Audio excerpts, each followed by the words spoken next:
Okay, so I did a business as driftwood decor.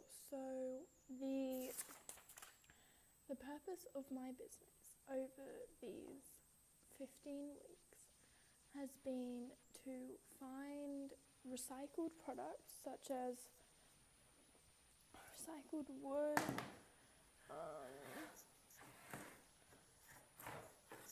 this is some recycled wood, such as recycled wood, and turn them into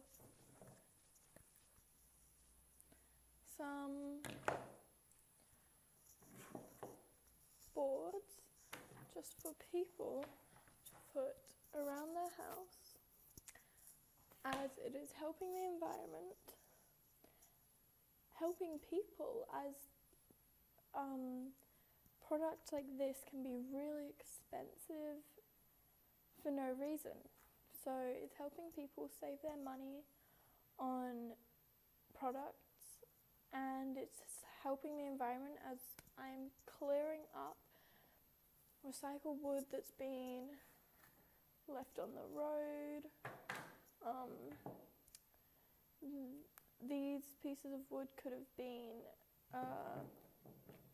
rubbish from the Katrina storm, so it's clearing the environment.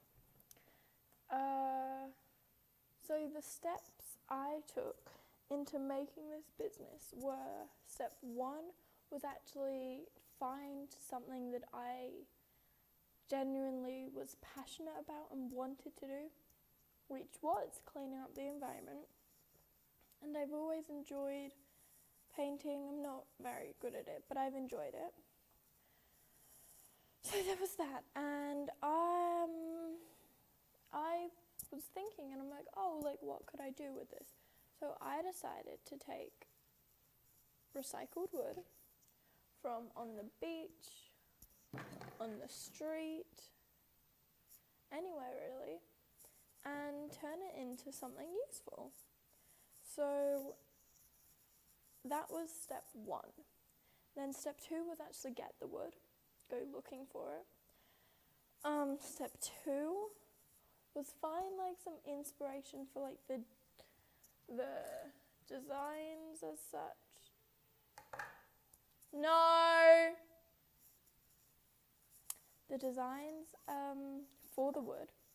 And then the third step was actually create the board, which was probably the hardest step. And then sell them, trade, whatever. What I achieved. I achieved multiple things. I achieved being able to start a business from scratch, sell products, and earn profit, which a percentage of that is now going to go towards a charity of my choice to go, and I think I decided on a charity to help stop domestic violence. I also achieved the feeling of knowing that I can do something by myself and go somewhere and take it somewhere.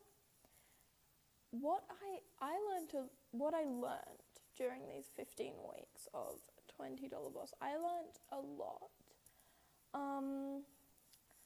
I learned as an entrepreneur that starting a business is so much harder than you think. You don't know where to sell things, what to do, what to what the consumers even want.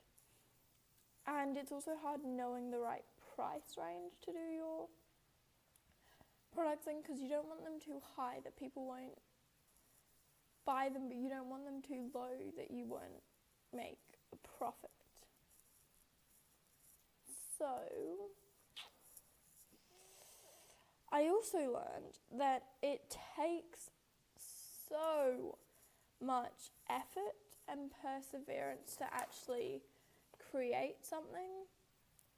that you are proud of and that people genuinely want. I also learned that I can do something if I set my mind to it.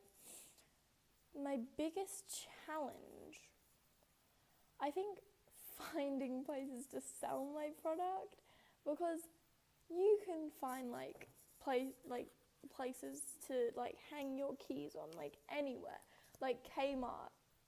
No, that's in Australia.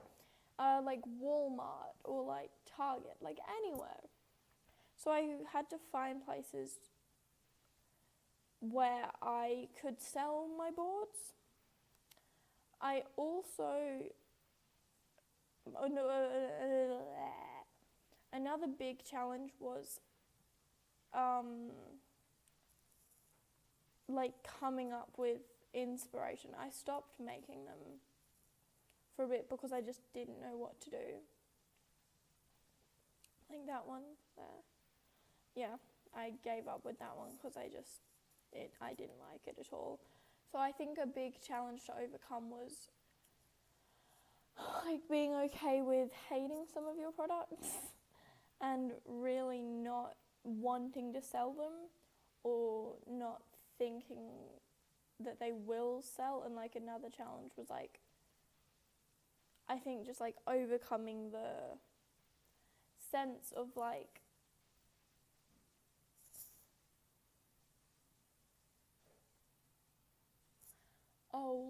what if this doesn't sell, or what if I don't do well, or I can't make this business work, or just overcoming that initial thought of this isn't gonna work. That was one of my biggest challenges, because with me, my challenges are very mental. I have if I genuinely set my mind to something and I'm I am going to do this, and I work it out in my head and I'm okay with it, I will get it done. But if I'm just I'll do this, but I don't think through it, that's where the challenges lay for me. What would I do differently next time?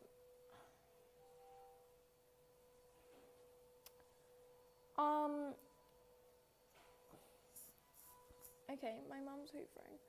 Next time I would, I think, try and explore different designs and not techniques, but different stuff that's on the front of it, you know? So there's basic or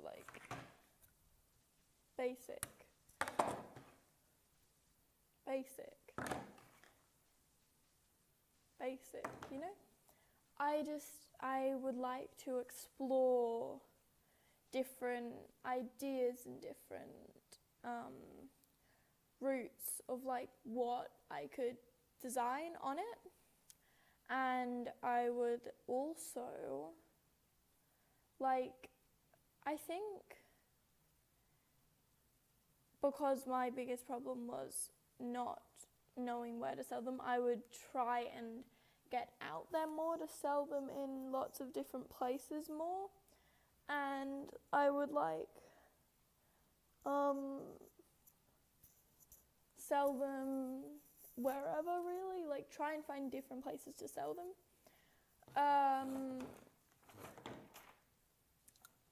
So the second last question is, how do businesses get people to buy their things? One of the biggest things I have noticed that's helped is having a deal, buy one get one free, or buy one get a second one for however much money. Buy two big ones and get a small one free.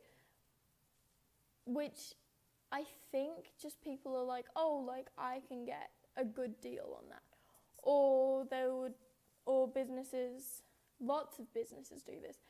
They would say, here, have this apple for $3.99 and then people are like, oh, like it's $3, but actually it's $4 because they just see the 3 and don't look at what comes after. And then last question, people being responsible in the workplace. In my business, I did it by myself. I designed them, made them, sold them. So I was the business. So I had to keep myself motivated to like want to do them, especially at the start when they weren't selling. So I think it's very important to for people, if you work in like a big workplace, to keep everybody else motivated so you can like get it all done, if that makes sense. And I think you just have to like get the job done, you know? Anyway, that's my week 15 assessment task about my business. Driftwood Designs. No. Driftwood Decor.